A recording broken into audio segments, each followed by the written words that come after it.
जय हिंद साथियों। भारत एक अनेक विविधता लिए हुए राष्ट्र है। यहां भांति भांति के लोग रहते हैं। भारत की सबसे मजबूत कड़ी अगर देखी जाए तो वह है यहां का युवा और उसके आर्थिक उपक्रम।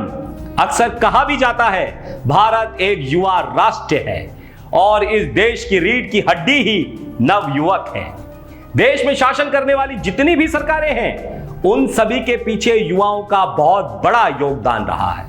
खासकर पिछले 20 साल में आजादी के बाद से ही सभी सरकारों ने युवाओं को उद्यम कौशल के लिए रोजगार स्थापित करवाए, युवाओं को नौकरियां दी, बड़े बड़े उद्योग धंधों में देश के युवाओं को मौका दिया, जिससे आजादी के बाद से देश की गरीबी लगातार कम होती जा रही थी।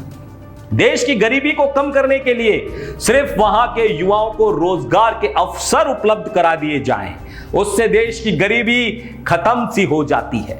लेकिन 2014 में देश की सत्ता में परिवर्तन हुआ।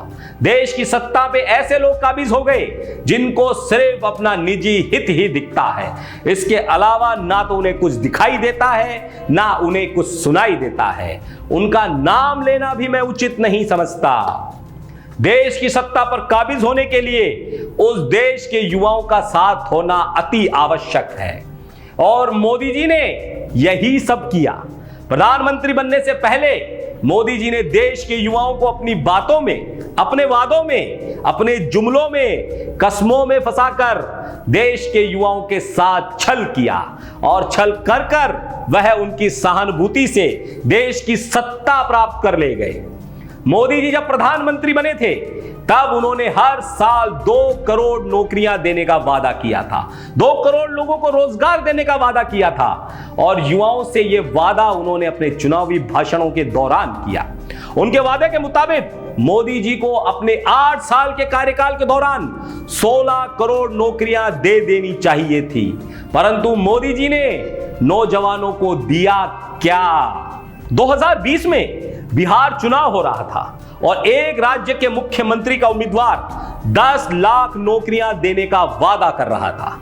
उसके पीछे किस विभाग में कितनी नौकरियां दी जाएंगी यह भी बता रहा था। उसके लिए पैसे कहां से आएंगे यह भी गणित उसके पास था। उसका भी कैलकुलेशन करके सारी बातों को तथ्यात्मक तरीके से वह प्रस्तुत कर रहा था।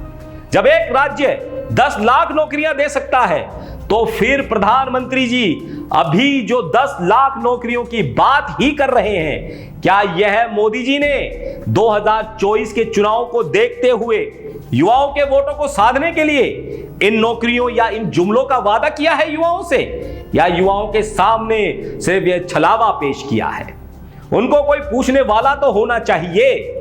मोदी जी आपने पहले भी ऐसे वादे किए थे, आप शायद भूल गए। जब पहले किए हुए वादे ही आप पूरे नहीं कर सके तो यह वादा आप कैसे पूरा करेंगे?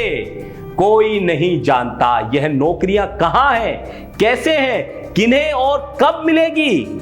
यह 10 लाख नौकरियों का वादा तो 2024 में वापस सत्ता की मलाई चाटने के लिए किया गया है और मोदी जी के वादों से आम युवा भ्रमित है, पागल होता जा रहा है।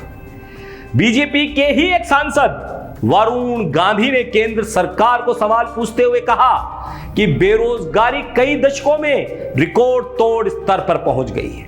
जहां भर्तियां न आने से करोड़ों युवा हताश व निराश हैं, वहीं सरकारी आंकड़ों की माने तो देश में 60 लाख स्वीकृत पद खाली पड़े हैं। कहां गया वो बजट जो इन पदों के लिए आवंटित किया गया था? यह जानना हर नौजवान का हक है। दोस्तों, यह बात हम नहीं कह रहे, मोदी जी के ही सरकार के एक सिपे सालार कह रहे हैं। मोदी जी की सरकार शुरुआत से ही मानकर चल रही है कि रोजगार के अवसर निजी क्षेत्रों में ही बढ़ेंगे।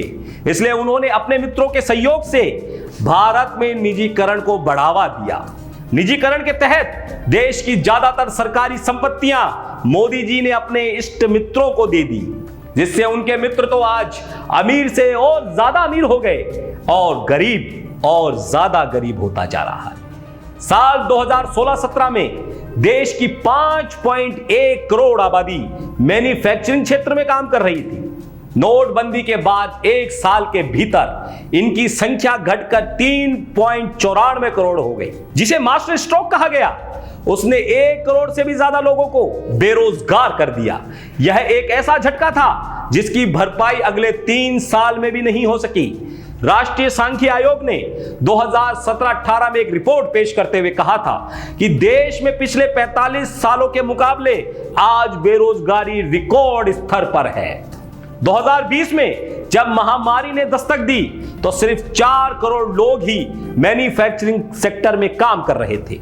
लॉकडाउन के झटके के बाद इनकी संख्या घटकर 2.73 करोड़ पर आ गई। यानी दुगना करने का लक्ष्य जरूर था, लेकिन मैन्युफैक्चरिंग में काम करने वालों की संख्या आधी हो गई।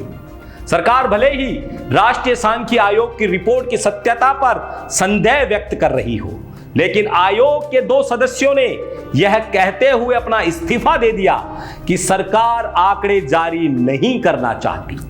इस्तीफा देने वाले एक सदस्य पीसी मोहनन ने कहा, हमें दरकिनार किया जा रहा है, यह सिस्टम अपनी विश्वसनीयता खोज रहा है। 2018 में रोजगार के आंकड़े संबंधी रिपोर्ट पेश न करना भी इस्तीफा देने की एक वजह है।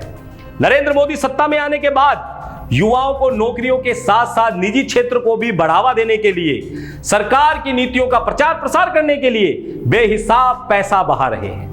इसका खुलासा एक आरटीआई से हुआ। साल 2014 में सत्ता में आने के बाद मोदी सरकार ने विज्ञापनों पर कुल 5,749 करोड़ रुपए खर्च किए। आरटीआई में यह भी बताया गया कि कांग्रेस नीति यूपीए सरकार ने अपने 10 साल के कार्यकाल में विज्ञापन पर कुल 3,582 करोड़ रुपए खर्च किए थे, लेकिन मोदी सरकार ने मात्र 7 साल में वह रिकॉर्ड तोड़ दिया। इससे साफ हो जाता है कि मोदी जी अपने प्रचार प्रसार के लिए जनता का पैसा पानी की तरह बहा देते हैं और देश की भोली भाली जनता से अपने लुभावने जुमलों से उनका दिल जीतकर सत्ता को हासिल कर लेते हैं। देश के उत्थान के लिए देश के युवाओं को एक बार फिर से आगे आकर मोदी को दिखाना होगा कि युवा देश की रीढ़ की हड्डी है। जय हिंद।